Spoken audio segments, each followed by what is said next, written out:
চব্বিশের গণ-অভ্যুত্থানে সারা দেশের মতো উত্তাল বাংলাদেশ কৃষি বিশ্ববিদ্যালয় ক্যাম্পাস। ক্লাস পরীক্ষা বাদ দিয়ে শিক্ষার্থীরা নেমে আসে রাস্তায়, যোগ দেন ফেসিবাদ বিরোধী শিক্ষকরাও। স্লোগানে স্লোগানে মুখরিত হয় পুরো ক্যাম্পাস। স্বৈরাচার শেখ হাসিনার পতনের এক দফার আন্দোলনে বারবার অবরোধ করা হয় ঢাকা ময়মনসিংহ রেলপথ।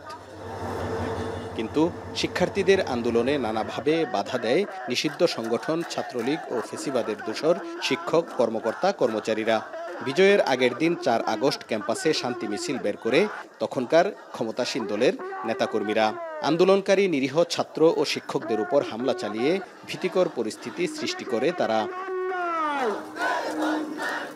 বৈষম্য বিরোধী আন্দোলনকারীদের ওপর এমন অত্যাচার নির্যাতনের অভিযোগে বাংলাদেশ কৃষি বিশ্ববিদ্যালয়ের ৫৭ জন শিক্ষক, ২৪ কর্মকর্তা, ২১ কর্মচারীকে শাস্তি প্রদান করা হয়েছে।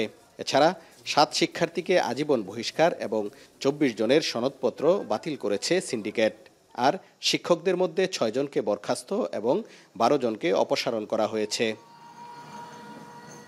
সারা বিশ্ববিদ্যালয়ে সেদিন একটি ভীতিকর পরিবেশ তৈরি করা হয়েছিল, যাতে করে এই বৈষম্য বিরোধী আন্দোলন এবং বিশেষ করে এক দফার যে আন্দোলন চলছিল, স্টেপ ডাউন শেখ হাসিনা, সেটি যেন প্রগতিশীল শিক্ষক, কর্মকর্তা এবং আমাদের যারা শিক্ষার্থী ছিল তারা যেন করতে না পারে।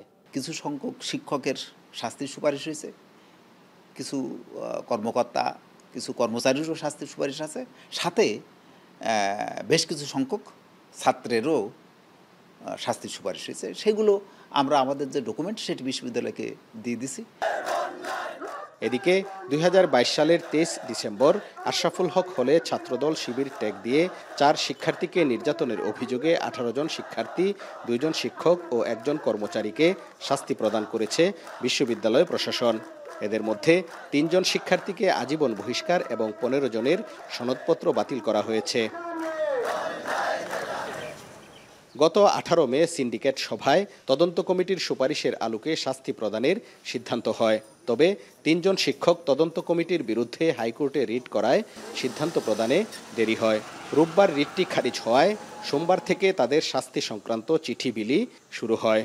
অনেকদিন যাবত আমাদেরকে বারবার তারা চাপ দিচ্ছিল, কিন্তু আমরা একটা প্রক্রিয়া সুন্দরভাবে নিখুঁতভাবে করার জন্য সময় লেগেছে। আমাদের শিক্ষা মন্ত্রণালয়, উপদেষ্টা মহোদয় জানেন, সচিব মহোদয় জানেন, আমাদের সিন্ডিকেটে অ্যাপ্রুভ। সেই প্রক্রিয়াগুলি এখন আমরা বাস্তবায়নের জন্য আজকে থেকে এগুলো অর্ডার ইস্যু হচ্ছে, শাস্তির বিধান, চার্জশিট সবকিছু একসাথে যাচ্ছে। বিশ্ববিদ্যালয়ের উপাচার্য অধ্যাপক ডক্টর এ কে ফজলুল হক ভূঁইয়া জানান, তথ্য প্রমাণের ভিত্তিতেই কমিটি শাস্তির সুপারিশ করেছে। এছাড়া যাচাই বাছাই করে অনুমোদন দিয়েছে সিন্ডিকেট। বিশ্ববিদ্যালয়ের শিক্ষার্থীদের দাবির প্রেক্ষিতে গত ১৫.৫ বছরে বাংলাদেশ কৃষি বিশ্ববিদ্যালয়ে সংগঠিত সকল দুর্নীতি, জুলুম, নির্যাতন এবং আর্থিক ও প্রশাসনিক অনিয়মের বিষয়ে তদন্ত করার জন্য কৃষি অনুষদের ডিন অধ্যাপক ডক্টর জি এম মুজিবুর রহমানকে প্রধান করে ২৬ সদস্যের গণতদন্ত কমিশন গঠন করে বিশ্ববিদ্যালয় প্রশাসন। হারুনুর রশিদ, এখন, ময়মনসিংহ।